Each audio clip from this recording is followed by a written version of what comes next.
কাশ্মীরে সম্প্রতি ঘটে যাওয়া ভয়াবহ হামলায় বন্দুকধারীরা পরিকল্পিতভাবে শুধুমাত্র পুরুষদের হত্যা করেছে বলে জানিয়েছেন প্রত্যক্ষদর্শীরা, যাদের বরাতে তথ্য প্রকাশ করেছে বিভিন্ন ভারতীয় গণমাধ্যম। হামলায় নিহত সকলেই ছিলেন পর্যটক।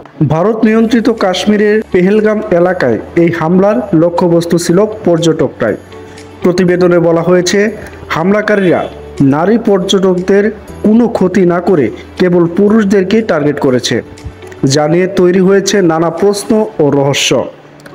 এই ঘটনার দায় স্বীকার করেছে দ্য রেজিস্টার্স ফোর্স নামের একটি সংগঠন, যেটি 2019 সালে আত্মপ্রকাশ করে এবং যাকে ভারত সরকার ইতিমধ্যেই সন্ত্রাসী সংগঠন হিসাবে তালিকাভুক্ত করেছে।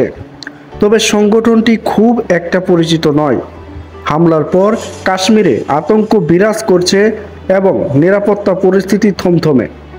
অনেক পর্যটকই এলাকা ছাড়ছেন নিরাপত্তার ঝুঁকির কারণে।